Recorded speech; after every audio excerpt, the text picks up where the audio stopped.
Cool. Welcome, everybody. Cool. Now with a working microphone, welcome everybody to the 122nd Melbourne AWS user group. Today we've got a special event going on, but before we start with that, especially considering the day tomorrow, I want to acknowledge country. In the spirit of reconciliation, the Melbourne AWS user group acknowledges the traditional custodians of country throughout Australia and their connections to land, sea and community. We pay our respect to their elders past and present and extend that respect to all our Aboriginal and Torres Strait Islander people today.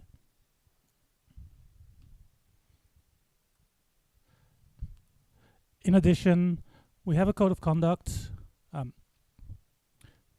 You can read the whole thing online. This is a bit of a summary, but in the end, basically, behave yourself in a way that's reasonable people would expect. And if there's any issues that you do run into, come to one of the organizers, myself, Rob, or Don, and we'll deal with it. Also want to point out some things we haven't pointed out much. We have a website.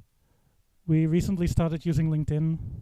We recently started using Mastodon because we don't really want to use Twitter anymore.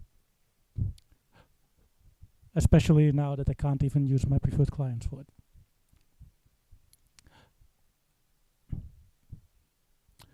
A calendar for excuse me.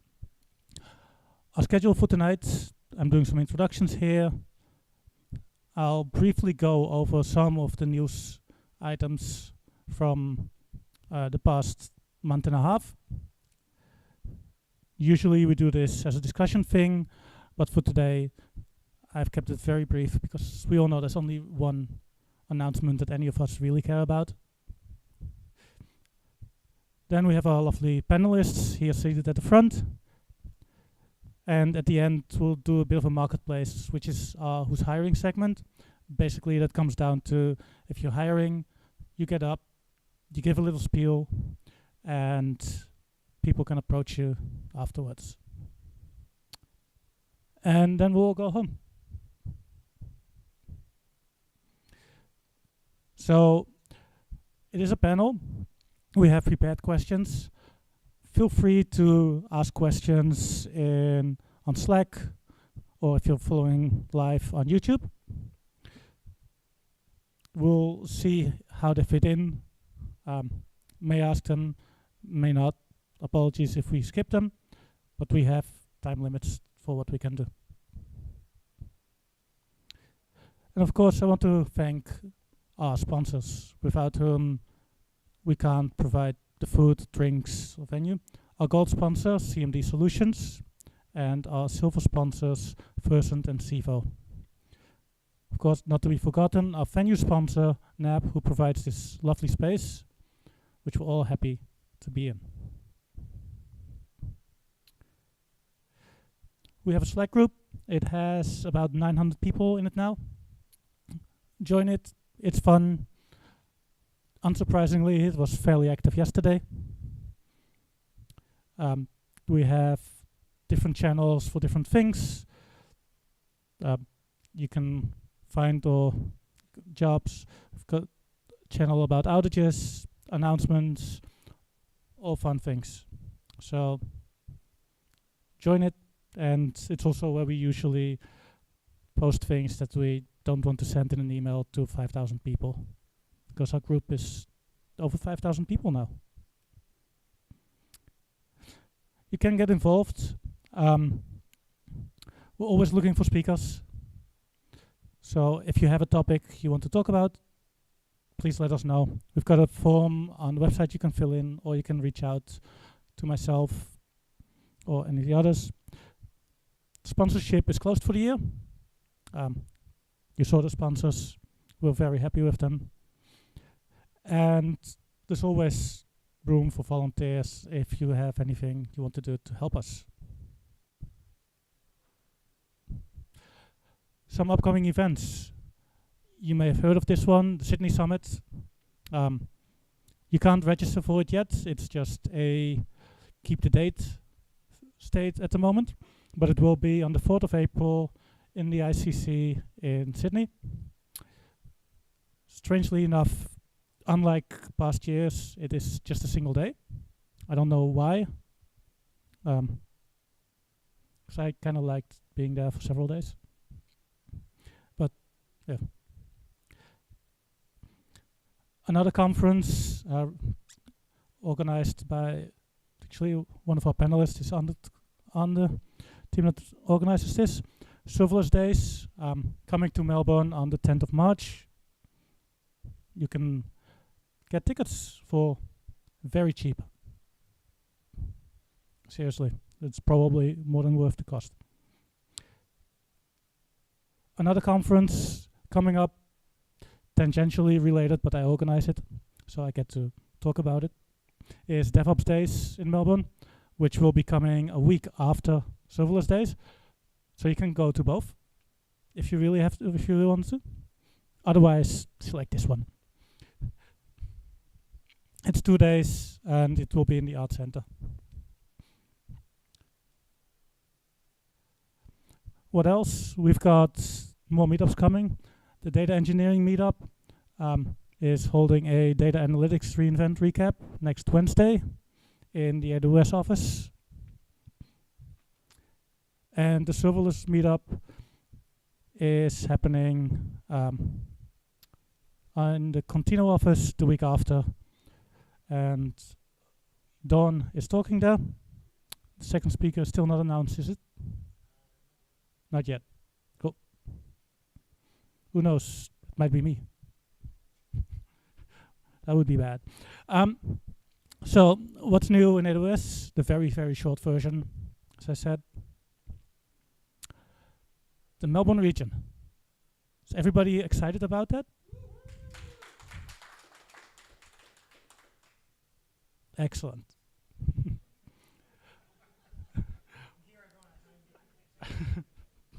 I'm glad I had Rob put in some fake claps into the soundtrack for the live stream.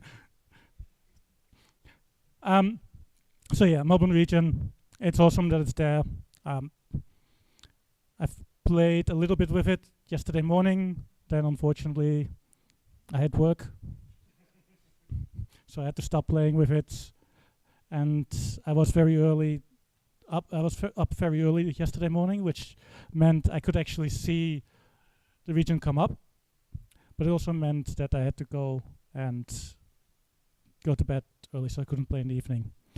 I want to especially thank my jet-lagged 2-year-old daughter for that. The other big thing, though, actually, Melbourne region. Couple more things. Couple of fun facts that I planned to put in a blog post, but haven't gotten around to yet. It has a different free tier than Sydney, specifically because there's no T2 instances available in Melbourne. The T3 micro is the free tier instance, which it should be in every region, but it's a fun fact. Also, because everybody loves data transfer costs, it is 0.2 cents more expensive to send data from from Melbourne to a different region than it is from Sydney. But it costs 8 cents to send data from Melbourne to Sydney. Might be a bit of a margin there for somebody. The other big item for Australia is the Perth local zone.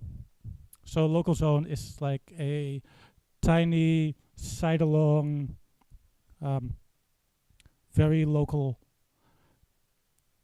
availability zone almost, but it's also very limited in what you can run there.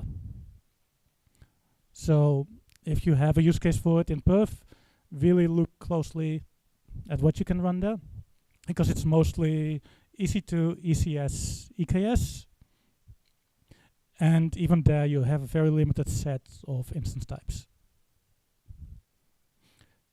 The other thing that I found useful to call out is in December it became possible to manage enabled regions from the organizations console. So you don't have to log into every single account to enable the Melbourne region. You can do it from the organizations console. It's still a bit of a hassle because you have to select every account, then select yes, I want to enable it. And there's no CLI or SDK for it available. But it's still a lot easier. I suggest you find somebody you don't like to go through everything and do all the clicking. Some security things that you should be aware of. S3 will now encrypt every new object by default. So it's, unless you work hard on it, you can't have unencrypted new objects in S3 anymore. And related to that, from April, new S3 buckets will have sane or secure defaults, which is things like having ACLs turned off and a couple of other things. It's all good stuff from a security perspective, but be aware of it in case any of your tooling depends on that not being the case. And to be clear, those secure defaults will count regardless of how you create the buckets. So even the CloudFormation or CDK setups will now have same defaults, secure defaults. Lastly, there are new IAM permissions around billing, cost management, and accounts. They're coming up. The old ones will be deprecated. If this is something that impacts you, have a look. You might need to update some of your IAM roles or users. And that's it from a news perspective. One last call out. As the user group, we have a podcast. We have revitalized it. It was almost dead for about a year. Last month, we had a discussion around, well, similar to our panel today, but with different people. So if you want to listen to that, to hear more about reInvent, go for it. You can find it on our website. And with that, I'm going to hand it over to our lovely panel. Thank you all.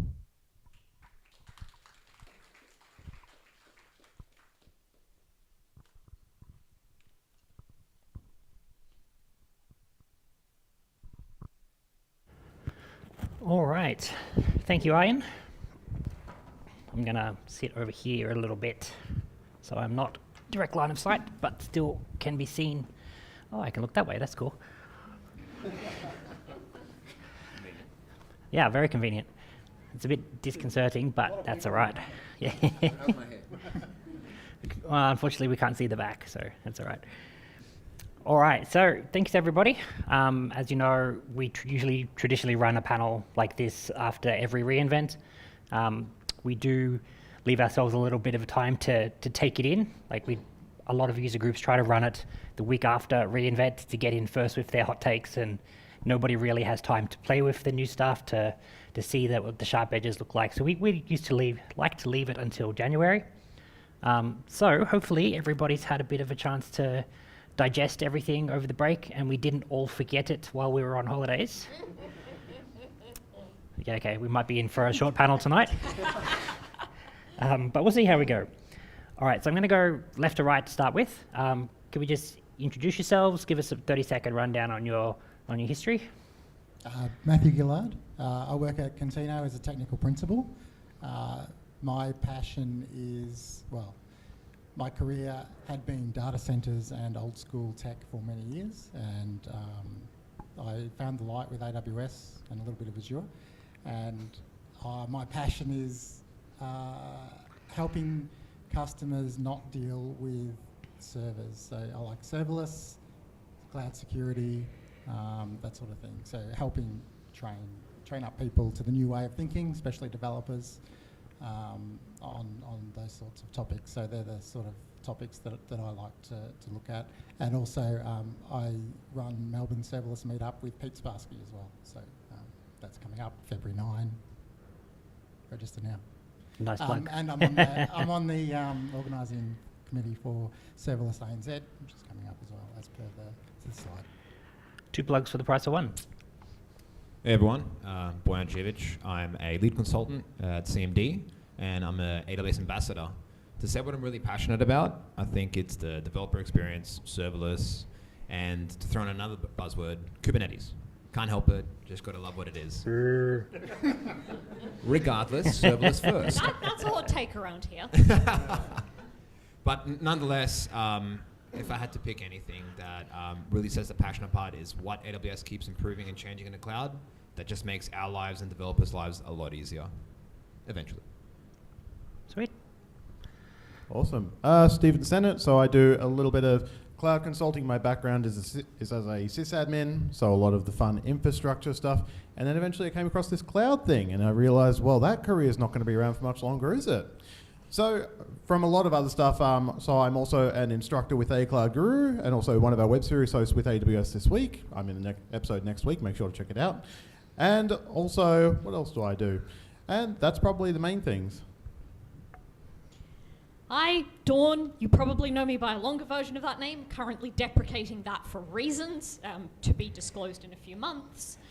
I came to the world of IT through a very weird, long and winding path, and through going through the world of the cloud and automation, eventually kind of landed on, hey, most people don't really do this security thing well, maybe we could automate some of that, which is most of what I do. I also, I think, generally have a reputation for vaguely shouting into the void about particular pet services like Control Tower and how sometimes the AWS security ecosystem isn't quite where I would like it to be. They seem to be working on some of that, so fingers crossed that I have to do less shouting into the void in the near future. All right, so did anybody on the panel actually make it to reInvent this year in person? Yes. How was it? Crazy, busy. I think there was around 60,000 people, so it's the same as pretty much 2019, which was the last time I went. I think last year it might have been 10 or less. So this year there was just people everywhere. And the best part, it's the best part, I think, of reInvent for me was community as an ambassador, meeting other ambassadors and also other community builders. So people you interact with online, seeing them in person, they're all around the world. So it's nothing beats that. So, Yeah. If you are involved with AWS Ambassador, AWS Community Builder, anything like that, it's your one chance to meet people that you only ever interact with on Slack or on the line in other formats. So worth it for that alone. So they're back to the same level as previous years. COVID's not a concern anymore. Not a thing. Yep. Pretty much everywhere that I went, I was the only one masked. So, and then of course, immediately you get back, you start hearing the reports back from all of the Australians, or immediately reInvent was over, all of the Australians get back, you start hearing the reports, these people have got COVID, these people have got COVID, these people have got COVID. I think it was about an 80% rate. Ooh. Everyone that I spoke to that I hadn't met before at the Community Builders Dinner got COVID. Okay, so that's the price of admission for this year, or last year, I guess. Yep. The price of admission was getting the plague. All right, so did either of you wake up and go to the keynotes live? I went to only one. Only one? So there was only one that I could get to because there was a lot of clashes, so you've got to make a lot of priority calls. So I went to Werner's one, which is probably the one to go to. And as an ambassador, we got some reserve seating behind the heroes, so at least that's something. So you didn't have to queue up with the regular folk. Didn't have to queue up, yep. So normally, for those who haven't never been, keynotes are, well, actually reInvent is an exercise in queues, but keynotes especially, you have to get there, it starts at 8:30, you have to get there at, 7:30, probably thereabouts, to get a reasonable chance for a good spot.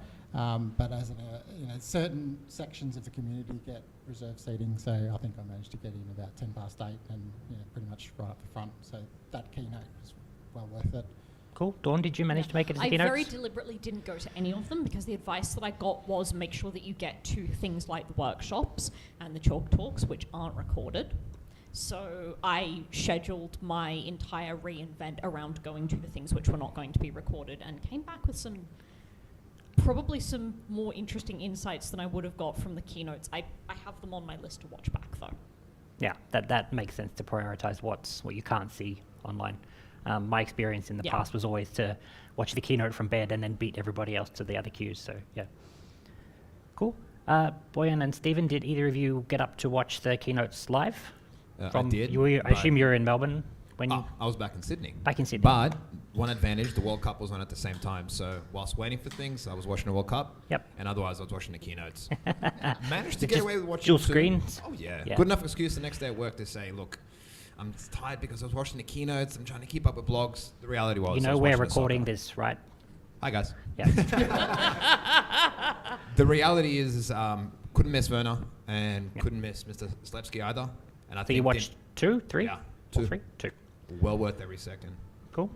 And just watching that initial bit from Werner, if you haven't watched it, watch it again. He put himself in a matrix. It was really interesting. And then came out with a giant jacket. Okay. Werner's keynotes always happen to be the most interesting. He puts so much effort into it. So amazing. For me, I didn't manage to see it because I was on a cruise ship in the middle of the ocean, and I think I was just dozing off nicely asleep. So I think that was a preferable thing to getting up early. But at the same time, I mean, for me, having the recordings was really good. They were really timely about getting them up and online and available. So my practice for the day during the time when I was on holiday was, all right, I'm going to set down an hour. I'm going to skim through the keynote. Werner's I probably spent a little bit more time on because he just has so much stage presence. Peter DeSantis too, if you haven't seen his keynotes, they are spectacular. And spending a bit of time going through the different blogs that were available, a lot of the takes on social media to kind of keep up to date on that. And that actually made it fairly good to keep up to date on. The biggest thing that I missed from not going to reInvent is, again, those social connections, spending time with the people. In terms of the information, I felt like I was getting quite a good feed just from the middle of the ocean. Good point with the videos, though. I think this year they really put in a lot of effort to get the content out to people as quick as possible. Yeah. Because the reality is on our side of the world, it's 2:30, 3:30 a.m. No one's really going to, well, except me, is going to be waking up and watching that. I was awake, but I can't say I remember much of what happened. There we go. Yeah. half Except asleep. for the crazy ones. True. What's the Wi-Fi like on the cruise ship? It actually wasn't too bad. And because, now, the fantastic thing with that is because in modern cruise ships, you actually have pretty good internet connections. I could actually watch it fairly nicely. But again, it was a nice excuse to be like, oh, I can't take too long. I'll just skip through these. What's that new service? Ooh, that's interesting. Scribble that down for later. So yeah, it was really interesting. Probably still better than the NBN. Probably. That actually is a great segue to our next question. With all of the things that are announced, like there's a lot of information to consume across the course of the reInvent week. How did you stay informed and pick out what was relevant and important? RSS feeds.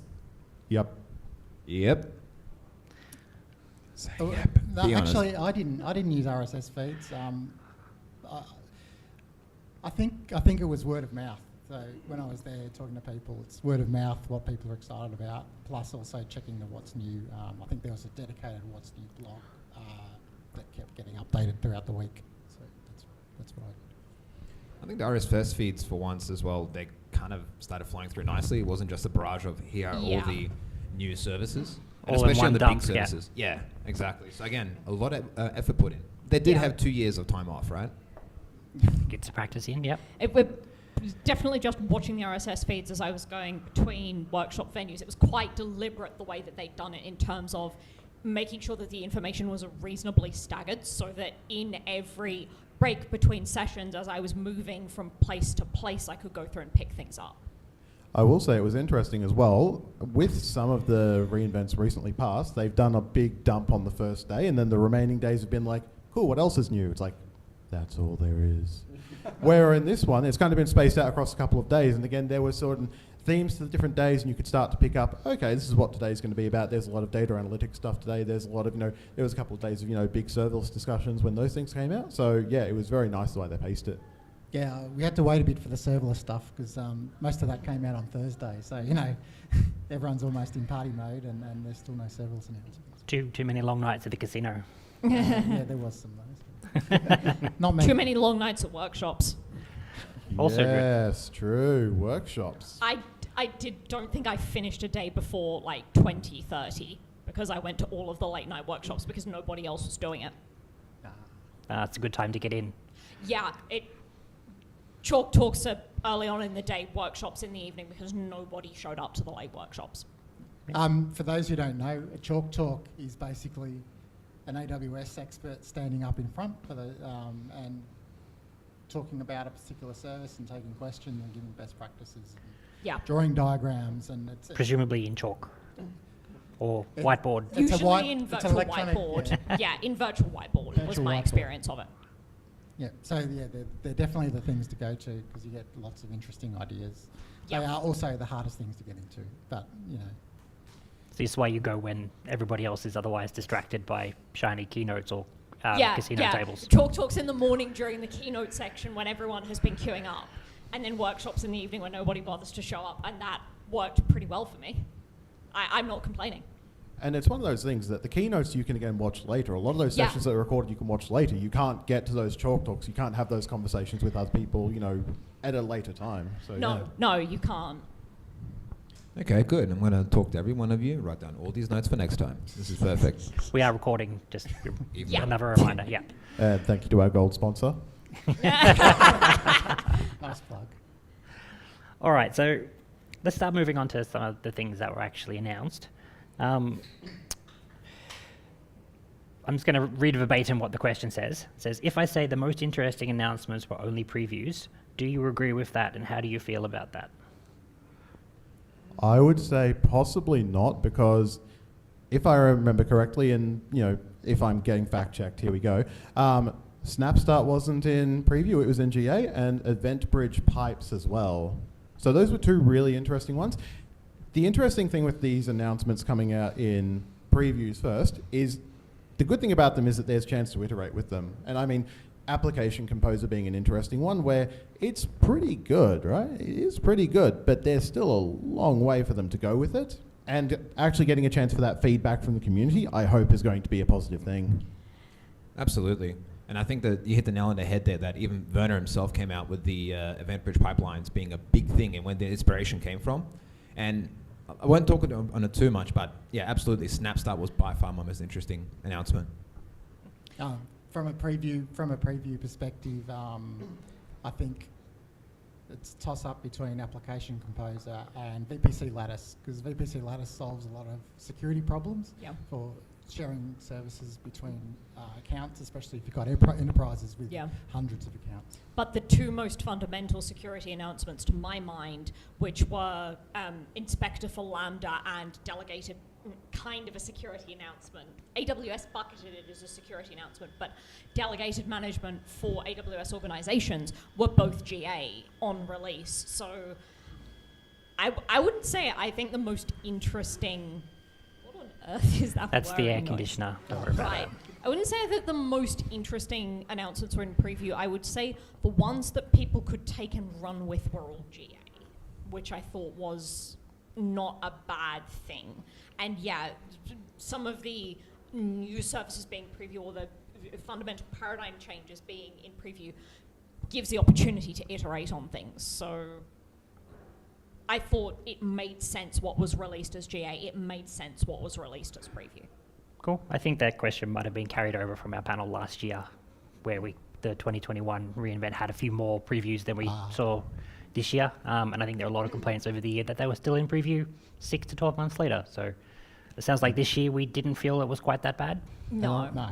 And I really like Dawn's point there, because things like VPC Lattice, that's one I'm really excited about, but it is one of those things that is going to require a paradigm shift. It's not something completely. you just walk into. That's basically that came out, and I had just built out the start of a VPC setup for a client, and I was looking at it and going, oh no, whoever picks that up next is going to have to re-architect the entire thing that I've done. Brilliant. I just realized something. So thinking about this here, does everyone have an idea what VPC Lattice is, SnapStart, these sorts of things? Who here is familiar with VPC Lattice?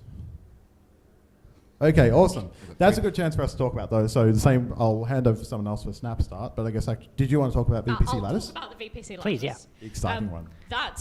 VPC Lattice is basically, up to this point, if you wanted to do cross-account VPC connections, that was an absolute pain, required a bunch of fiddling around. VPC Lattice allows you to do that out of the box. So basically, it is native support within AWS VPC for many other things, but the one that requires the paradigm shift is cross-account connections. Okay. You now have native support for cross-account connections in VPC. Everyone has been architecting VPC the entire time that I've worked with AWS to work around that. Now you don't have to anymore. And Snapstart, it's huge. So to underpin it at the moment, it's for Java only. But what it actually does is during the execution point of a typical Lambda function, there's a snapshot that actually gets temporarily taken through the Firecracker background hypervisor, because let's be honest, let's not forget about Firecracker here. And then instead of having a cold start or a cold execution of your function, at that point in time, which, correct me if I'm wrong, Java devs, the just-in-time compilation or the execution, that's when the function actually gets executed. And at that point, each and every time. So you don't have this cold start issue that you traditionally had. When testing, we found that from a very small instance, which was a Java issue, especially when you're running like 256 meg, went from about 2,500 millisecond to about 200. That's a massive drop. And the big thing is, they said for Java, for now. You can imagine that with Go, with Rust, and even custom runtimes, potentially, we could actually see Lambda executions drop significantly. .NET. And from memory, that is now just bundled with Lambda. If you're using Java, that's free, yeah? Yeah, doesn't cost you an extra cent to Yeah. be better. Just move away from Java. Can I just do a quick segue? You mentioned Inspector and Lambda scanning. One of my favourite announcements from 2021, a bit of Whatever off topic, year, yep. was Inspector v2, because the previous Inspector was pretty much a waste of time and didn't do anything. Inspector v2 basically is a compliance tool that scans your containers across all your registries, ECR registries, and EC2s for security vulnerabilities. And it came out just in time for Log4j, right? So it was very useful. Yeah. And I know a lot of organisations, I know I enabled it for one organisation to be able to find out their exposure to that particular thing. And the biggest thing that was missing at that time was scanning of Lambda functions and Lambda code, because that's something that security are very pedantic about. And it was, again, an exposure. There was no easy way to do that other than in your pipelines. Shifting left your pipeline. So once that, so I'm pretty sure that's GA, isn't it? Yes, it is. Yeah. Yeah. Lambda. Yeah. So now you can. I can't remember what languages it supports, but it's probably all the main ones. Yeah, I believe it's all the main ones, yeah. And suddenly you can get visibility across your whole organisation on your, if you're using out of date packages, people coding things badly, that sort of thing. Even against bad actors, think about it. If someone has access to your API keys and your secret keys, they'll go through and just update the Lambda function. They're not going to follow a pipeline. They'll go and attack it directly. Yeah. And there's an interesting thing there. I mean, so did anyone here get caught in the Log4j stuff? Like as soon as the Log4Shell stuff came out, who got a very nasty call at the end of the year around that? I think pretty much everyone, let's be honest. Yeah, probably a few of us, yep. And one of the big things from that was, okay, so what solutions do we have that use this thing? And everyone sat back and said, I don't know, I don't think anything. So, and it was one of those things that you have those, enormous dependency trees, and you just have no idea what goes so far into them. Where having these sorts of solutions like the Lambda for Inspector for Lambda, it'll look at those dependencies and say, hey, 10 things up, here's this one little thing that's suddenly got a critical vulnerability, go fix. Yeah. Oh, yeah.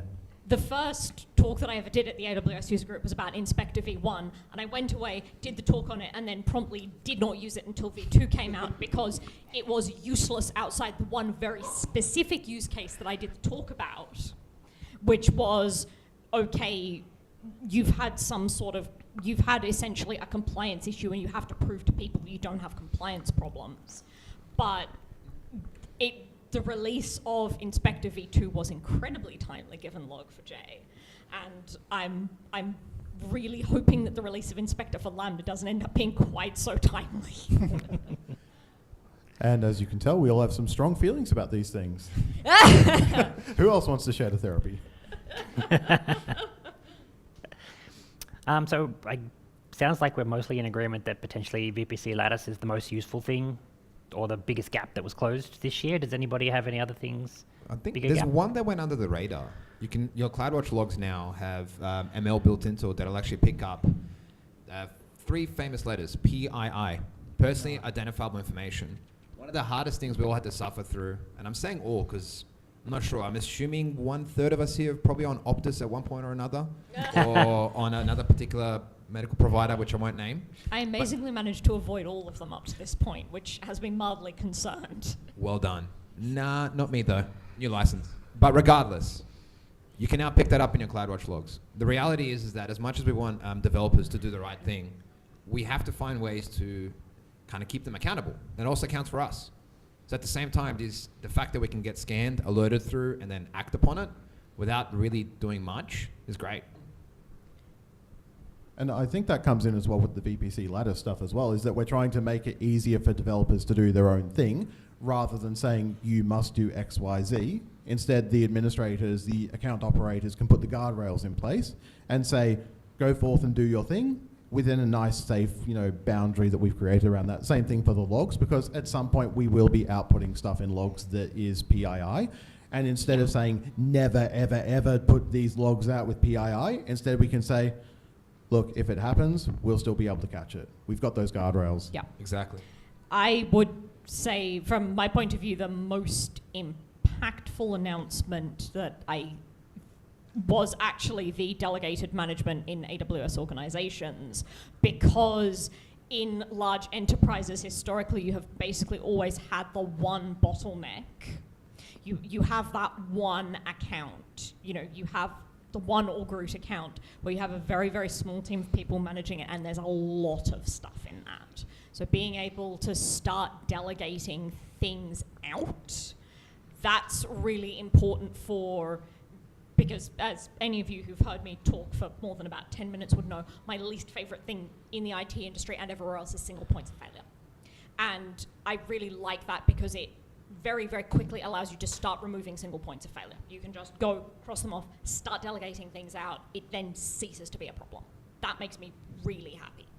As someone who has been on that team and has been the bottleneck multiple times. A lot of nods from the panel. I think everybody's experienced being the bottleneck from time to time. So a lot of useful services. Matthew, what's something that maybe not so useful, but you look at it and went, wow, that's really cool? That you weren't expecting, perhaps? Maybe the really cool one is Step Functions Distributed Map, I think. App Composer, but we already talked about that, so we'll skip that one. Step Functions Distributed Map, basically what that allows you to do is give the service a whole bunch of, say, S3 objects and run a function on all of those objects. And you can do millions and millions within a couple of minutes. So there's a good talk on that, and there's a lot of use for it. I haven't personally got a use case for that yet, but some previous data projects I've done, which I've had to use PySpark for, potentially this would be a much faster solution. You don't have to learn Spark. You do have to learn step functions, whatever, DSL. Which, having done it recently, is not all that hard. But the GUI helps there as well. So yeah. it's all GUI based, and that's the other thing. The step functions, even over the last year or two, the GUI, builder tools. Yeah, the visual editor. The visual editor for step functions is really good. Yeah, and I envisage that plus the app composer might, if they used to combine, then that would be helpful. At the moment, they're separate parts of the GUI, but yeah. So we mentioned App Composer a couple of times. We didn't really go into too much detail. Somebody want to just run us through a few? Yeah, sure. So App Composer is similar to, I guess, if anyone's ever used CloudFormation Designer or similar things like that, it's similar to that, but really tailored around serverless applications. The idea is you can put your resources onto a nice visual canvas, say, here's where I want my API gateway, I want my Lambda functions coming off that, and then you can start building your SAM code behind it, your serverless application model, so you can build all that behind it. And you can also take your existing SAM code and render it into App Composer, so you can actually get a visual diagram straight off your config, which is really useful. To Matt's point, I think one of the challenges there so far is that, and again, I alluded to this earlier, it's still in preview, and so there are some things that are a little bit difficult. So, for example, with step functions, you can't actually edit the step function and create the step function within the App Composer. You still have to deal with the underlying ASL code, which if anyone's had to write step functions just based on the ASL JSON, then I feel for you, I truly do. So yeah, it's one of those things that really just ties into that developer experience. We want people to be able to build serverless apps a lot more effectively without needing to say, here's a blank thing in Notepad, go write some YAML or some JSON. Instead, let's build it out visually, and we can actually edit it and map out all the dependencies visually. You bring in a quick POC tool by using App Composer. That's the biggest benefit I took away from it. At the end of the day, enterprises will always choose whatever the infrastructure as code as they want, but tight timeframes mean that new services are hard to adopt. App Composer is like basically use me as a tool to build quick and build easy. The other good thing about App Composer is that it can read in your SAM templates that you already have developed outside the tool, and it can generate the visual for you. So I think it's been deliberately designed with that in mind. If you've used the CloudFormation visual tools in the past, they're not great, and I don't think they're useful for much. This is a whole new paradigm, and the result of the acquisition of Stackery, I believe. So that team's been beavering away for about a year on cool tools for developers to use, and I think there's a bright future there for that sort of tooling. And I think that's it. It's basically Stackery rebranded with AWS. So yeah. reInvent 2022, death of infrastructure as code, long live the GUI builders. We'll see how that ends. Dawn, did you have something that blew your socks off? Yeah, as someone who has a very rudimentary understanding of machine learning at best, watching SageMaker evolve. Watching SageMaker evolve from when I first started using AWS through all of the events that I've been, that I've watched bits of online that I've been exposed to seeing the stream of SageMaker announcements this year at reInvent and just going, at some point I'm going to have to set aside 2 months and just play with that. Because every single announcement that AWS makes around SageMaker makes it look more tempting. It just keeps getting bigger and bigger. If you Yeah. look back on the last couple of years, there was 5 to 10 announcements to, I think it was close to 20 SageMaker changes. There were basically full Yeah. days devoted There's to a SageMaker lot. now. There's a lot. And it makes sense. That's the way the environment and the industry is moving. And if AWS is going to continue to build out and provide better tools, then so be it. Having played with SageMaker Studio, it makes sense. It is awesome. And it's interesting. So, and I guess there's a bit of a secret thing here. I'm working on a machine learning course on AWS for A Cloud Guru at the moment. And one of the things that came out of that was the question of why is there an entire chapter on this thing called SageMaker and only like one lesson on these things called transcribe and translate and everything like that. And it's like, SageMaker is not one service, it is an entire ecosystem now. Yeah. And it becomes very difficult for people to find their way around when they're first getting into it, because you look at it and it's like, where do I even get started? SageMaker Studio. Well, what's this SageMaker Ground Truth? This SageMaker Neo? And every year they keep bringing out more. That's probably the biggest challenge with SageMaker, is that bar to entry is still very, very ambiguous. With Transcribe, there was some announcement there around importing of Office files and PDFs and smart transcribing of that information. It basically puts textstruct in front of it, so instead of needing to write 2 steps, you now just say, take the file and do your thing with it. Okay. Cool. It's it's definitely interesting watching it over the years. There's all of the service announcements that we run through here at the user group every month, they tend to fall, either they prefix with EC2 Systems Manager or they prefix with SageMaker, like 50% of the time. It's something in those 2 areas. So not surprised to see them continuing to grow that ecosystem. Boyan, was there anything else that really blew you away? I wouldn't say blew me away, but it's one that we keep forgetting. We all love serverless and we all love the implementations, but Graviton is getting a lot of love. Oh yeah. We're at 3.5, and that ARM infrastructure is really doing amazing things for, first of all, for sustainability. Don't forget, that's your new well-architected pillar. And secondly, for performance. For certain workloads, we're either exceeding or matching x86, except being, well, what was it, a 10th of the size to actually maintain. And the benefit is that as long as AWS can provide that, as long as the environment continues to adopt ARM, thank you, Apple, we'll see more and more changes apply. We don't have to build an x86. We don't have to pay these exorbitant bills. Because, what was it, Lambda you can now execute on Graviton as well? Yeah. Yep. One of the talks that I went to at reInvent was about a company's process of moving everything onto Graviton, and it was over, I'd have to go back and check the slides, from memory it was over 50% cost savings moving everything over. With doing nothing else. Doing nothing else. They had to re-architect a few things which were not supported by ARM. I seem to remember that one of them was around something to do with upstream Java. It was something to do with upstream something. I would have to go back and look at my notes, but there were some things which had to be merged in upstream to make it happen, but once they did it, it was about 50% cost savings. If you're using any kind of compiled languages, it's tricky, but any of the interpreted languages, so if you're using JavaScript, Python, anything like that, very straightforward. One of the interesting things that came out of the Melbourne region launch actually was the fact that you can't actually launch ARM-based Lambda functions yet in the Melbourne region, which is a very interesting quirk. As was with the Sydney third AZ launch, give it a month or two for the kit to match the support, and we'll get there. And with Graviton, remember that before it was launched, AWS were eating their own dog food there, and they pretty much moved all their load balancers over to Graviton prior to launch as well. So they were also enjoying the cost savings. But still charging you the same. That's probably still charging us the same. They're So gonna a make bit of money margin somehow. there. Yeah. It's tough out there.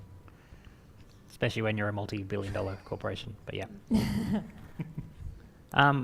All right. So of the stuff that we've talked about so far, or maybe something new, what are your favourites that are actually available in Sydney or in Melbourne?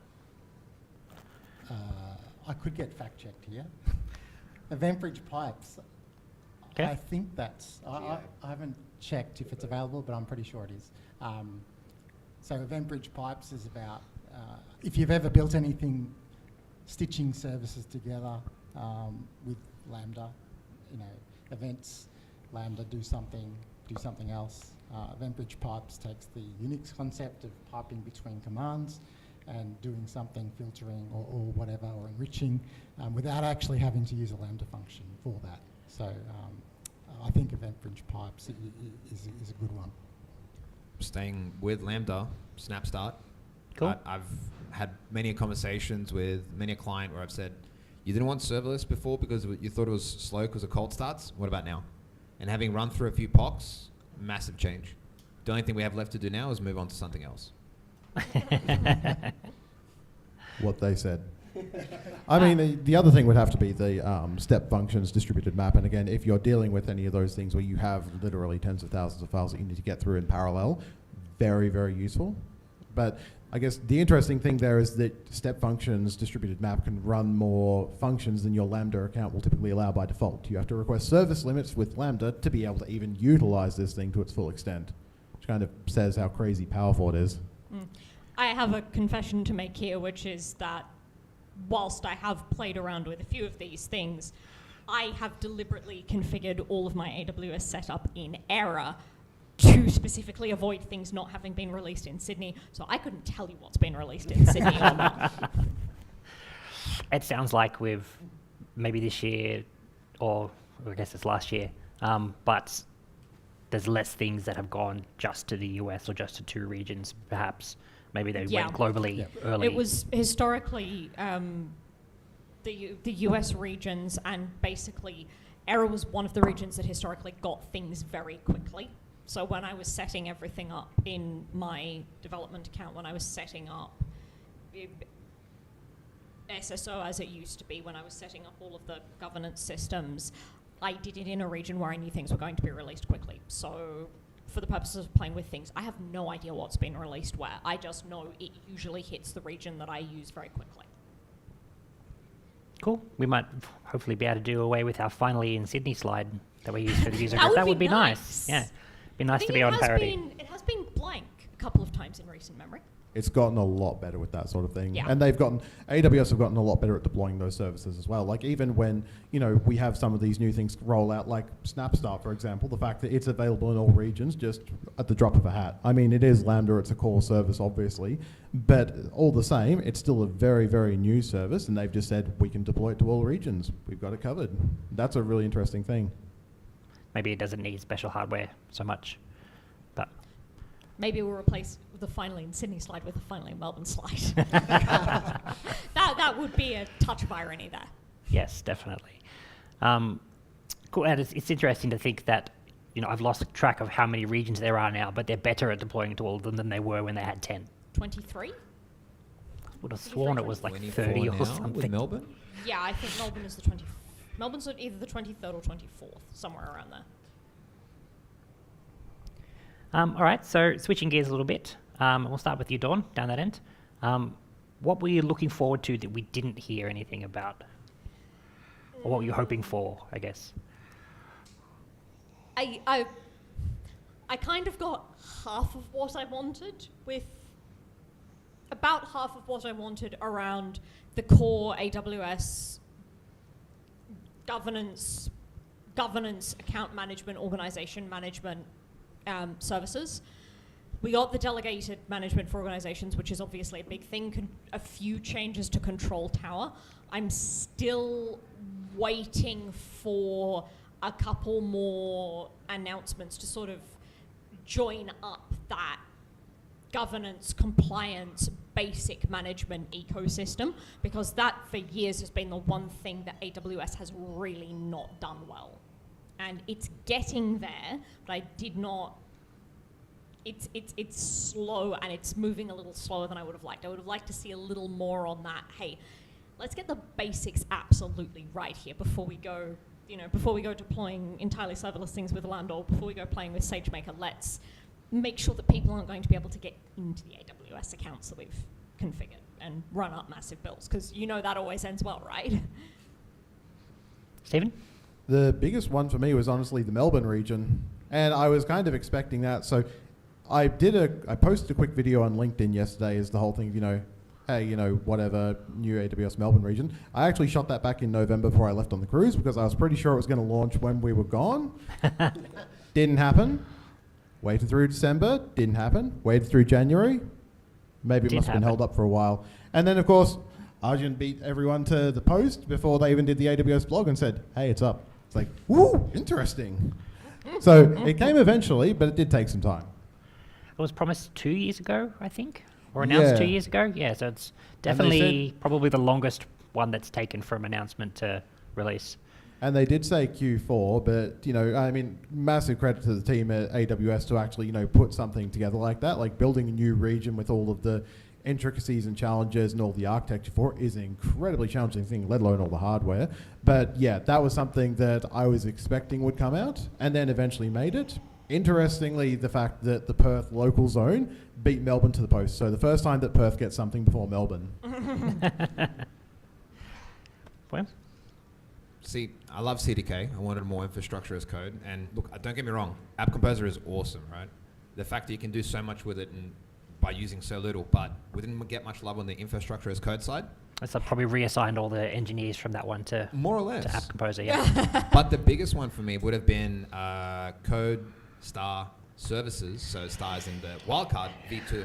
I think we're well overdue for a Code Pipeline version 2, a Code Deploy version 2, and Code Build works. It's fine. Just depends on what the container you use. But those deployment services, it'd be nice to actually have a more up-to-date version. Yeah, as a developer myself, I can agree with that one. I generally don't look at the Code Star services because there's better offerings available. Exactly. There always have been. Better and cheaper. Yeah, definitely. But I will say, with infrastructure as code, with things like CDK, tying those services in is easy. The problem is the services, if they were better, I'd be more likely to do it. Yep. Yeah, exactly. Matthew? It's a low barrier, on that point, it's a low barrier to entry as well, because those services are already, I know customers in the past have used them because they're there and it's easy to get them up. You don't have to use any others, and sometimes it's just enough. But in answer to your question, the thing that, I guess it's my AWS wishlist item, which is still gone unfulfilled, and that is egress controls for Lambda. So that's, for those who, in the enterprise, people get a bit sketchy, especially security folk, when they realise that their Lambda functions run in a VPC that they don't control, and therefore they don't know where the code's going. So you can audit your functions with code all you want, but you don't really know where it's going. So that's why a lot of organisations mandate that it goes through the organisation's egress control. So therefore you've got to put a ENI on it, which used to make the Lambda function really slow to start up gold star wise, I think that's improved a lot these days. I don't think there's much difference. It between has. that and a regular one that's not running your VPC. But a big one for me will be that, and I'm hoping that'll come sometime, soon, because I know a lot of people want it, and it's definitely a priority on a lot of organisations' lists, because once you have a VPC, a lot of orgs need VPCs anyway, but a lot of things they build, they don't necessarily need a VPC. If you're building a VPC just for your Lambda function, it's a bit of wastage there, and a bit of extra checks that you've got to do, and extra compliance, and all those, layers of pain. So. Yeah, like VPC Lattice is one of those things that's easier for AWS to solve than us. Yeah. Yeah, we're not particularly allowed to touch, your functions as a service type of things, because there's no way to audit what's actually hitting the internet, and therefore no way to check if it's actually sending confidential things to Dropbox or wherever, some random hacker's website. And to your points earlier, if somebody gets the API keys and the access key and the secret key, and they just change the Lambda, there's nothing to stop it from taking everything that they can see on your VPC if they're connected and sending it straight out from the Lambda. So it's a pretty big hole. All right, so AWS has a mixed record with naming their services, a very mixed record. What do we think is the best named service that was announced last year, and the worst one? I'm going to be a broken clock. Like Snap Start. It makes it quick to start. Like, how much easier do you want it? The worst, again, feel free to correct me. I think it was Space Weaver, the multiple simulations you can run at one point in time. I don't know what a Space Weaver is, but I want one. AWS SimSpace Weaver, I believe, is what you're looking for. That's even worse.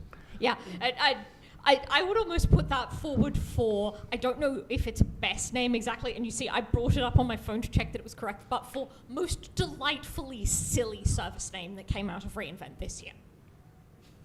Yeah, I think Omics was an interesting one. It means something to people who use it, but not to me. If there's a terrible name though, I'm going to do something controversial here. Open Search Serverless. Is it really serverless? It is not really. It is not serverless. Technically, everything we use from AWS is as serverless as it's going to get, because we don't have access to the servers. So. We're just getting really meta at this point, right? Yeah. Yeah. I think it prompted some very good discussion on what serverless is, though, because we've had things like Aurora serverless, Neptune serverless, and for whatever reason, OpenSearch serverless just seems to have irked a lot of people, because I think when I first read it, I was thinking, oh, excellent, like Algolia or something, right? This is excellent. No. And then you look at it and it's like, well, you have compute units and you're going to be paying at least $720 a month. And it's like, so you're just basically making it easier to point your indexes to different things on a cluster. And it's like, yeah, serverless. No, not at all. So, I mean, that was a very interesting one, because it did kick off a lot of discussion in the greater community around what should serverless actually be, because I don't think we have there's a lot of different things you can look at and say, yes, that's serverless, no, that's not serverless. What's the actual definition though? That's an interesting one that I think it's good the discussion's been kicked off. For me, best named, I think, was distributed map. So step function distributed map does what it says on the tin. The demo they did on that, by the way, was a whole bunch of weather data for around the world, and filled in a map of all the average temperatures, I think. So it went through, I think it was like hundreds of megs or gigs of small weather files over a month. Worst named for me was, I think, probably Code Catalyst, because it doesn't... So Code Catalyst is, I think, the replacement for CodeStar. So CodeStar is an unloved service from many years ago, which I don't think anyone uses, the concept is that it helps you with your pipelines, helps developers get their pipelines up and running to deploy their stuff. Code Catalyst appears to be a rethinking of that. I haven't used it, and I think it's in preview, but let's hope that it doesn't become another unloved service. It could be that with that, CodeStar becomes the new simple workflow service. Okay. It could be that with that, CodeStar becomes the new simple workflow service. To be determined. I'm putting forward SimSpace Weaver as just the most delightfully silly name. that came out of reInvent. I think there were a lot of good names. There were a lot of logical names. As far as worst, AWS really, really needs to come up with a better naming scheme for instances because they're starting to get extremely silly, and it's starting to get to the point where nobody actually understands what any of them do. Yeah, that passed that point for me about 3 years ago. Yeah, it passed that point for me about the time I started using AWS. But when you see, and I'm just looking at the strings of numbers and letters which are being put forward and going, I have absolutely no idea what I would use any of this for. AWS really needs to come up with a better naming scheme or a better way to designate all of those instances entirely, because it really is starting to get to the point where nobody knows what any of them do. This is where keeping a tab amongst one of the thousands we all probably have open at a time of just what is this EC2 instance comes really in handy. Oh yeah, but I would like to have a naming scheme that's semi-logical so that I don't have to keep referring back to that. Maybe they should have it as a Chrome extension or something, so it just replaces it the in Chrome on the extension console is, for you. What does this EC2 instance type actually do, and when should you use it, which is the really big one for me. It's like, okay, you understand the standard letter scheme. If you've used it for long enough, you sort of understand that standard first letter scheme. You will understand things like the G designator for graviton, you'll understand the numbers, but it's that thing of there are so many instances which are being released, which are designed for specific, really specialized use cases, like the SAP, the instances which are designed for SAP deployments. I know that they're there, couldn't tell you which ones they are. Are you trying to tell me my C7 DNG9 M2 metal, extra large, is really big? Is that real? Kind of sounds like a Starbucks order. Sounds like a Starbucks order. For me, it's T Series, C, R, and M. They're the only ones that I really... Yeah, it's kind of like, if you don't know how to read or what the instance does, it's probably not for you. X2 IEVDN or something like that, I think, is the one which is specialized for SAP deployments, and I'm amazed that I think I've pulled something close off the top of my head. So yeah, please revisit the instance descriptions, actually explain to people why they would use all of these different types of instances. That would be useful. You mean we all don't just use T3 micros? So just a reminder to our audience here in the room and anybody watching online, I'm coming up to the last couple of questions that we've prepared our panelists for. If you do have anything you'd like to ask them, please drop it into the YouTube chat or into the Melbourne channel on Slack, or if you're in the audience, just pop your hand up when we get to that. We should have time for a couple of questions from the audience. All right, so is there any services that we would like to talk about that we haven't spoken about so far? I know we've covered probably 10 to 12. But there was a lot more than that announced. For me personally as well, again, kind of going back onto the server world, away from serverless for a second, but these things all matter. There's been more love given to ENA. We've got the ENA Express. We've actually got not just instances, but the actual NICs, 400, I think it's 400 gigabits a second available for high performance compute. It's not serverless at the moment. In the wider world, you still have these massive data centers or even Kubernetes instances that are part of that require that much throughput. And what that means for us is we're going to have a much larger I/O throughput for data storage coming into the future. So that means for these ML workloads and AI workloads that will eventually be coming, they are getting ready for it. We made it 45 minutes without a mention of Kubernetes after the intro. We did pretty well. But we haven't actually talked about containers or server stuff at all, so that's also a good one to touch on if anybody has some cool stuff in that area. Something that I was really curious about was the blue-green deployments for RDS. That's an interesting one because I think that's very much a case of AWS actually catering to some of the realistic problems that people have in the way that they deploy systems. If you're dealing with anything that's got a significant legacy component, the reality is re-architecting that takes a lot of time and a lot of money. Things like the blue-green deployments for RDS, I really like that because it's meeting people halfway. If you can make it easier for people to take that first step to get things into the cloud, then it's like, okay, then it actually allows you to break down your migrations into smaller bits rather than having to, a phrase which I've become intimately familiar with recently, eat the whole elephant in one bite. I was going to say open the floodgates, but I like that one. Pestilential exploring palaces, portioned.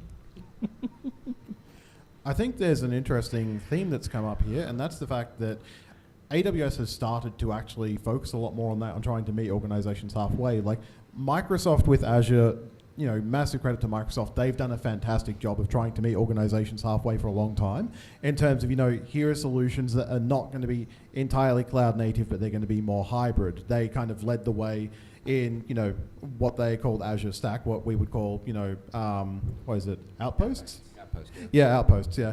And so, I mean, AWS just kind of reluctantly followed along, where for Microsoft, they've kind of taken that step forward. That blue-green deployment one is really interesting because I think a lot more of those AWS things now are starting to focus on that fact that there's an entire customer base out there that we haven't touched, really, because a lot of people are still looking at cloud and saying, isn't that the thing that people put their data onto and then it all disappears off into the dark web?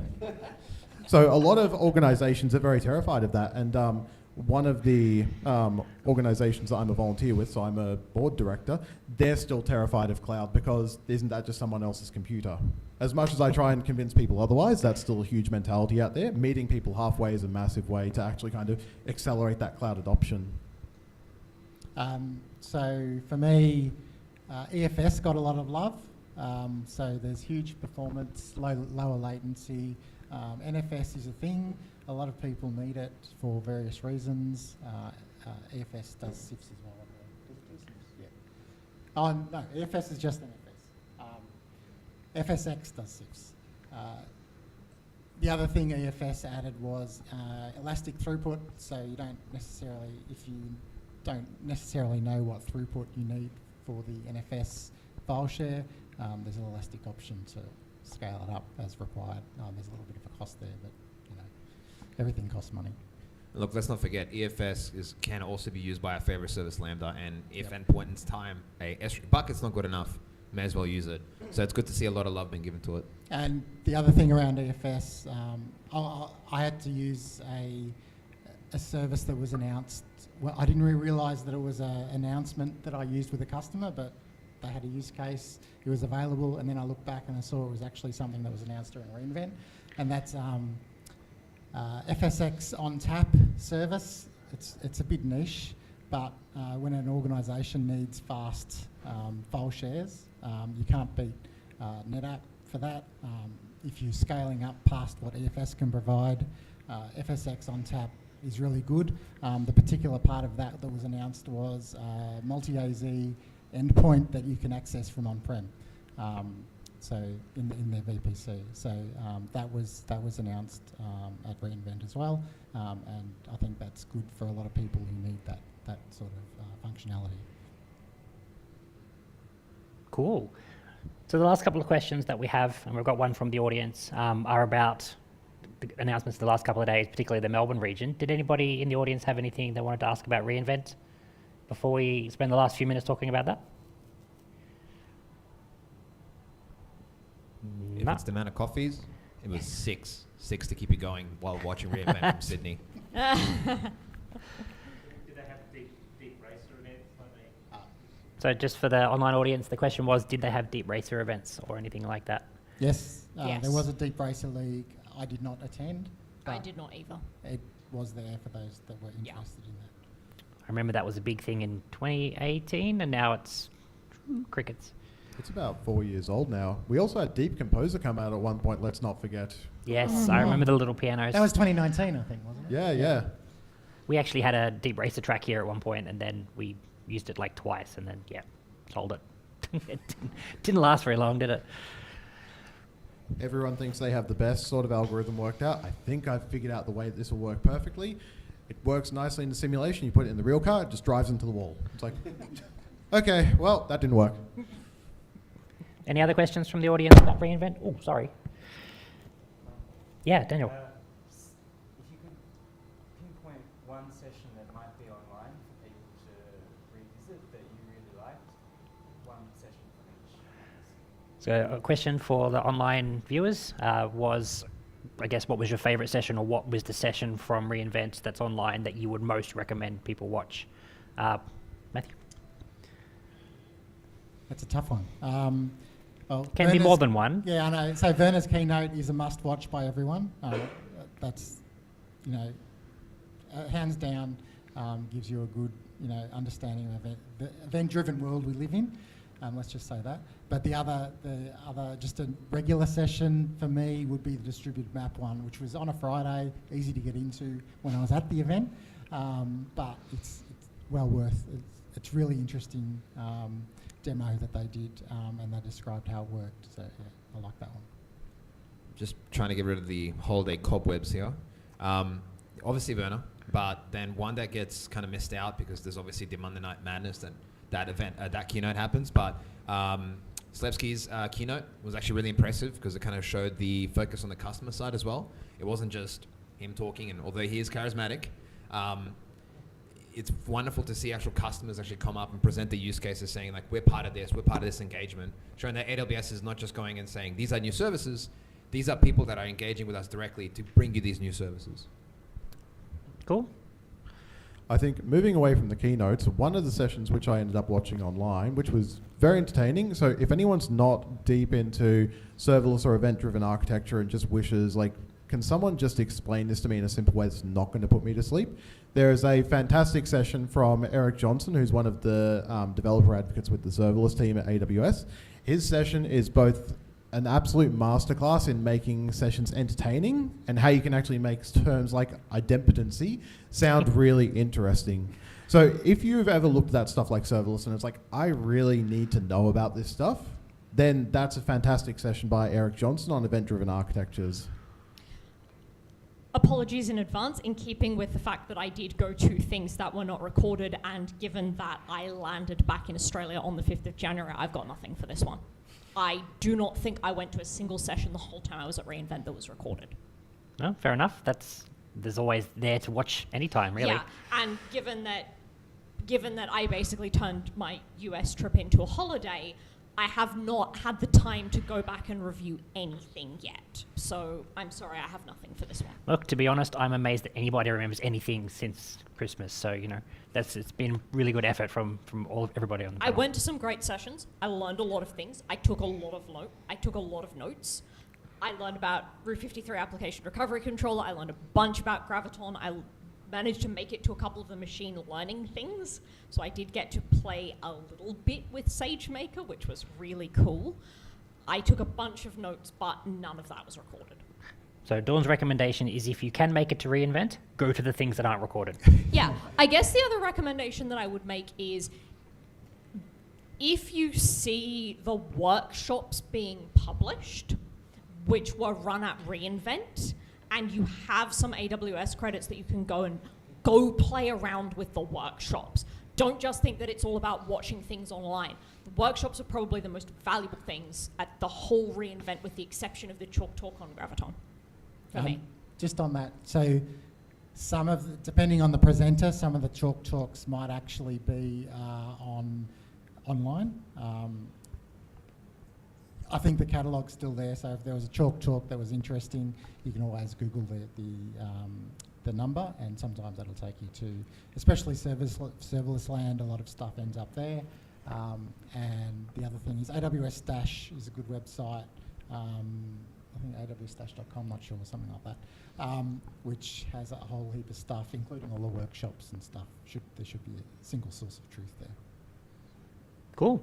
We've got time for one last question from the audience, if anybody has anything.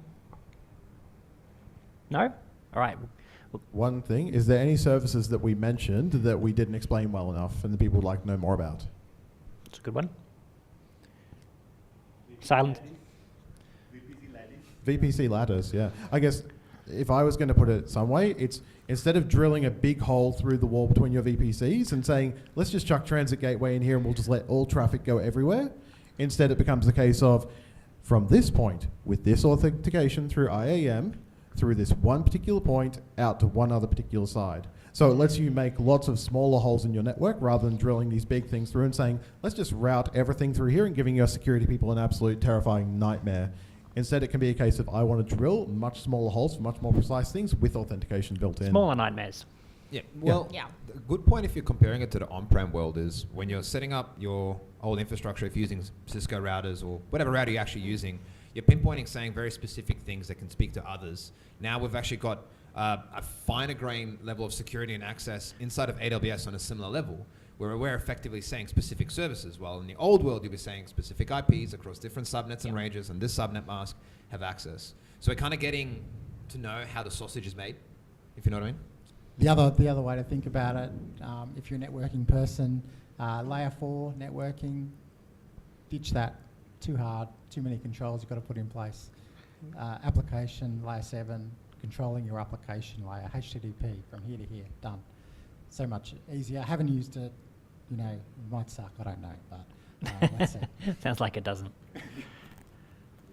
Yeah, it's basically the explanation that I gave at the beginning. It allows you to do cross-account traffic natively within VPCs, as well as many other things. But for me, the big takeaway of it is it allows you to, if you've had a setup where, say, you have each microservice runs in its own isolated account, and I have heard AWS solutions architects recommend that as a way of architecting systems. You no longer have to plug it all together with intermediate services. VPC Lattice allows you to set up the connections so that you can split everything out however you want to without needing to worry about the networking. Another interesting point to the VPC Lattice, and this just kind of popped into my head then, watching the talk about that, one of the big things they're also targeting is giving developers more freedom of choice of platform. Because right now, if you want to do things with, EC2 or maybe, certain things in containers, your security and your admin people will say, well, it has to be in a VPC, it has to meet these requirements, and you can't have any overlapping IP addresses. We'll have to make sure you have, exactly this stuff. And it makes it very awkward for developers. Yeah. With this, with the service discovery, you can actually plug your Lambda function and just tell it, go to the service network, find this service wherever it is amongst all of the accounts and all the services we've got set up, and go talk to that, and here's your credentials to do so. If you want to mix Lambda and containers and EC2, and it just makes it very straightforward. You don't need to play around with, well, let's build a VPC just to, plug a hole straight through it. Yeah, and it was always one of the interesting things about cross-account VPC networking was everyone who knew anything about this, there is a whole genre of content for AWS explaining to you how to design a VPC setup from scratch. VPC Lattice, if it works like it says on the tin, and if it isn't completely changed by the time it gets to GA, that all goes in the rubbish bin now. It's not necessary. You don't need to understand how to do this. And that IP overlap is a really interesting one as well, because for any network admins in the room, if you have a nice network there that someone decides to put down 192.168.0.0.16, and then it's like, okay, cool, all of our developers will use this, or it's in our IAC code just to use this IP range, and then, cool, we can't plug those networks together anymore. Where with VPC Lattice, or being at layer 7, you just tell it, go find this service, I don't care what IP it is, AWS, go figure it out based on what the developers have configured. It gets rid of IPAM. I don't have to worry about IPs, but I also have to worry about a specific individual or groups of individuals being the gatekeepers to how and what IPs I give to my thing. Yeah, particularly given that if you've got, in a lot of organizational models, you've basically got the VPCs are all managed by a platform team. Yep. That becomes like the organizations being managed by the org management account being managed by one group of people. That's going to become a single point of failure real quick. Again, ask me how I know that. Speed of delivery at the end of the day. Yeah. Remove all the bottlenecks. If I think of it from my work as a sysadmin on traditional systems, then you'll typically have developers coming to you to say, can we make these two systems talk? With what? Oh, I don't know, just, open all the ports between them. Okay, right, interesting. Do you know what we're going to be doing with it yet? Not really, but, can we just make these things talk? No, we can't. And it's like, okay, cool. Can we just have this thing having complete access out to the internet? No, definitely not. No. And it's like, yeah, but this thing needs to be able to update. It just talks to a CDN. We don't really know what IP addresses or even DNS. We just want it to be open. Just go do it. No way. So it gives that sort of ability for admins to put that structure in place to say, here's the thing, we're adding our security requirements, we're adding our logging and policy enforcement, and then developers go and tie the stuff together however you want. And if a developer says, okay, cool, I want this service to be able, I want everything to be able to talk to this service, you can say, Well, this is on our PCI network. So no, it does not have wildcards. Yep. And as someone who started in IT in the era of the cloud, I can confirm that it was that bad dealing with cloud systems too. We would like to open this to the internet so that we can migrate a bunch of data in. No. No. Well, we if would like we- to open this to the internet so that we can migrate a bunch of data out. Get out of my office now. Well, maybe if we put a nice FortiGate firewall right in the middle of it and route all traffic through that, I think a couple of people have had that experience. That's like, what? It's like having Fort Knox, but all the doors are open. Yup. Yeah, but it's all, nicely compliant, right? We've checked our compliancy box yeah. out. Security architects are happy. Look, pen testing is great as long as that box is ticked, right? If it succeeded or failed, doesn't matter. We call it involuntary pen testing. Everybody loves Yeah, compliance. free penetration testing, courtesy of the general The internet, yeah. That would, recommend. in any other sector, that would have some very terrifying analogies. All right, so it sounds like we've got some very strong feelings about this particular gap that AWS is closing. So it sounds like we're very thankful that it's done. So just to wrap up then, we've got a couple of minutes left. Just to have a couple of quick questions about the Melbourne region, which everybody is excited for. Have you had a chance to play with it? What was the first thing you did, or what was the first thing you're planning to do in it? Sounds like Stephen's keen. Yep. So I did a quick blog post about this the other day. The first thing I did was, well, what do they even have in there? So that was the first thing, between what kind of instances do they have available, what kind of services. You're looking at about a quarter of the services that Sydney has at the moment. And a lot of those are kind of the core services built around EC2 and the things like the management services. So you have your EC2, your RDS, you have your EKS, your CloudWatch, all those various things. A lot of the machine learning services aren't in there yet. So you don't even have SageMaker in there yet. And you don't even have any accelerated computing. So you have no GPU powered instances and only even a little bit of Graviton. The interesting thing from that, I guess, is that at this point, very few customers are going to be greenfielding straight into Melbourne. Pretty much everyone is going to be doing some kind of extension from the Sydney region, so you have a lot of capability there. As they get as they get into the next few months, and again, AWS has gotten a lot better at deploying these things, and now that the region is up, I fully expect within 6 months, you're going to be having a pretty strong feature set within Melbourne. Yeah, for me it was the same. I tried to actually go to a point where I'd spin up a couple instances. I had some CDK that I wanted to deploy cross-region and see how that goes. And then I really was just playing with, that's an interesting error. Oh, that's new. Oh, launch failed. Why is that? And working around that.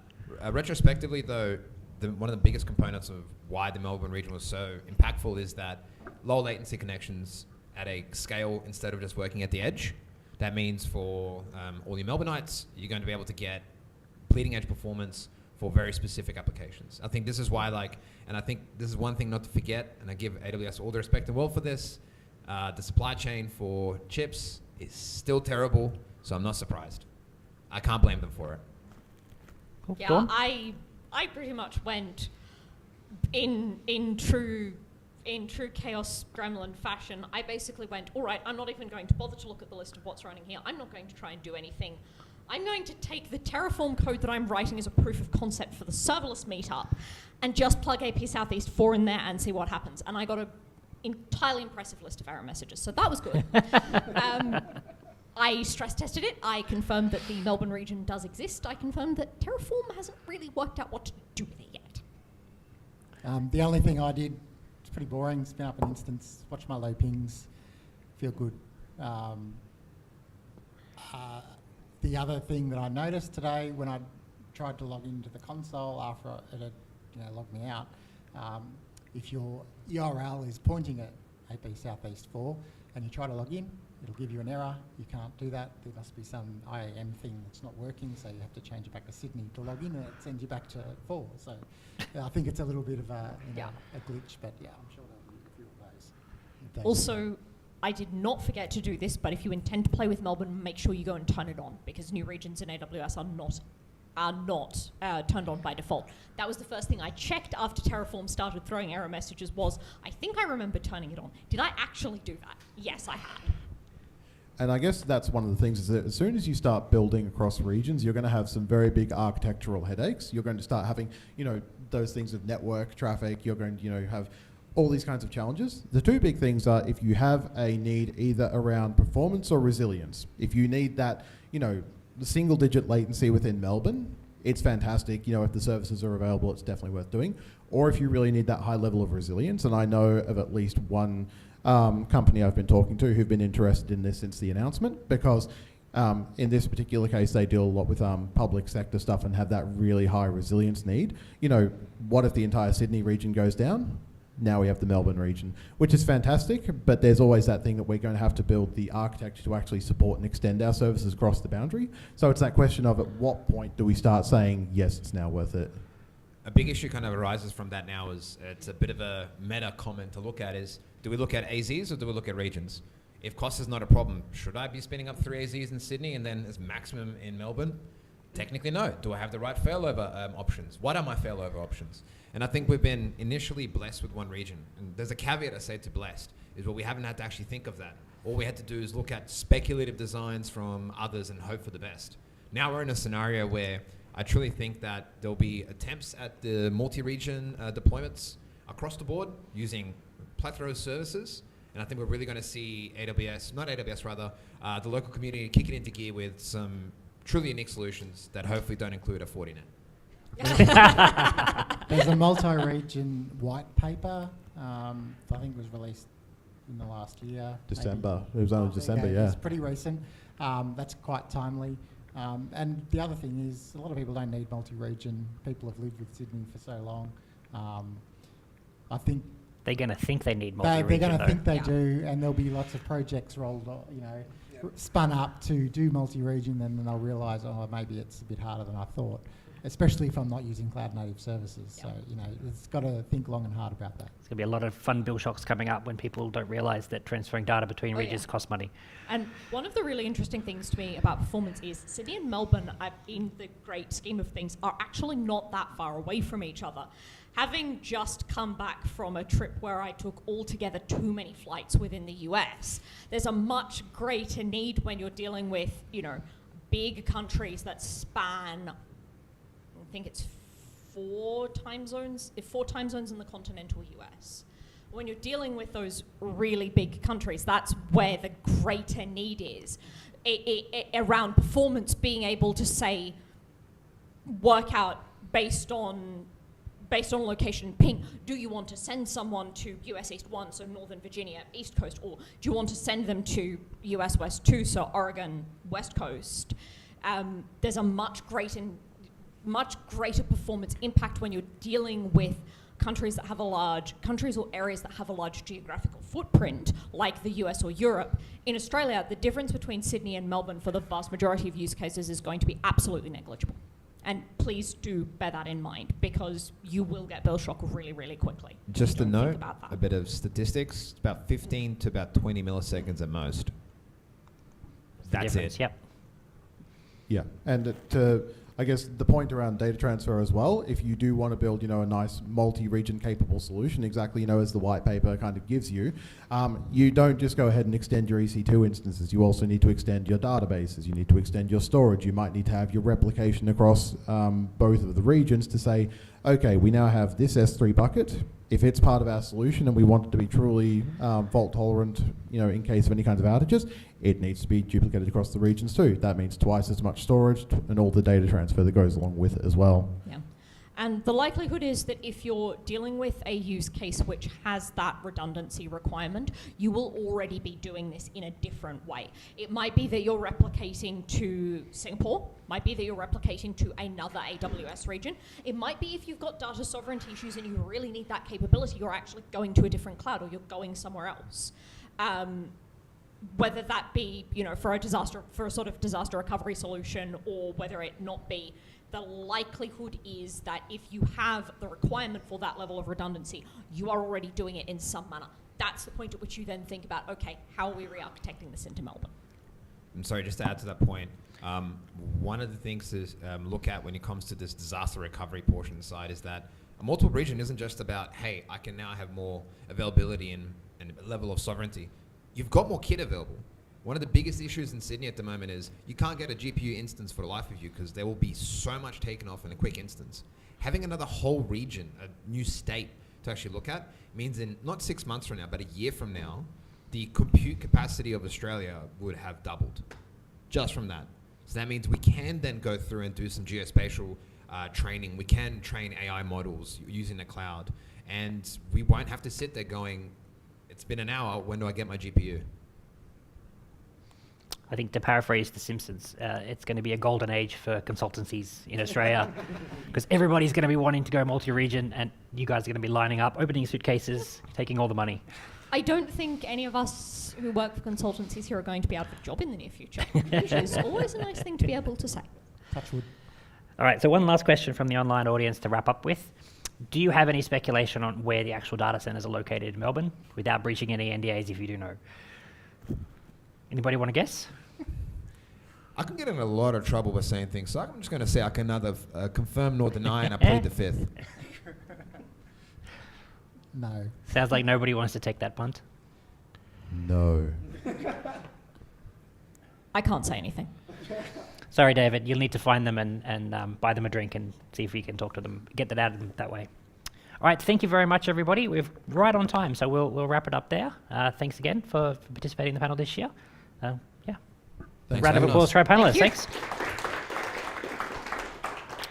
All right, Ian, you want to wrap it up? Grab that one. Pass it over there.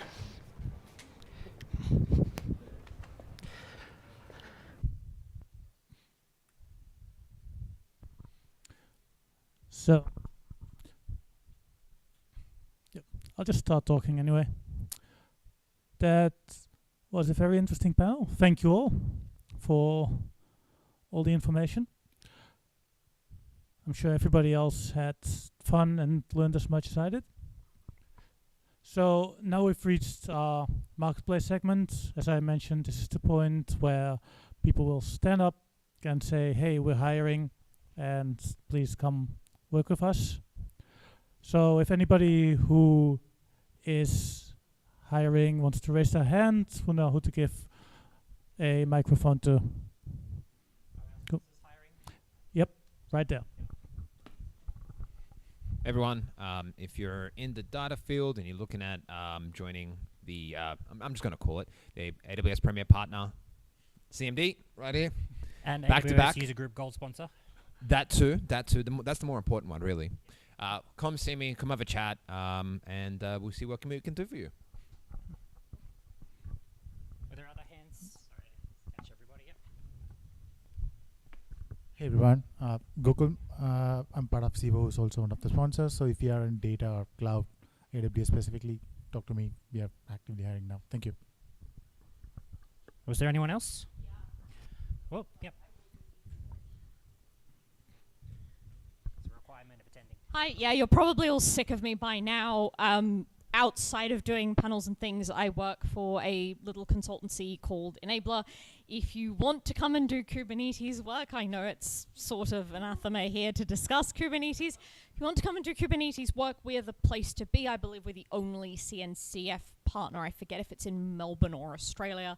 We also do AWS, GCP, lots of interesting work. We like solving problems. If you have problems around things like Kubernetes that you want solved, I can also get you in touch with the right people for that. Anybody else? No? Cool. Cool. Thank you all for that. And especially thank you, Bojan, for not making me do the spiel this time. So one final thank you to our sponsors, CMD, First and Sivo, and NAP should really be on this slide as well, but they're not. Next month, we have another fun meetup planned. We've got 2 awesome speakers already lined down. Just a quick note about that. Next month, we won't be here because, well, we love NAP. They're awesome.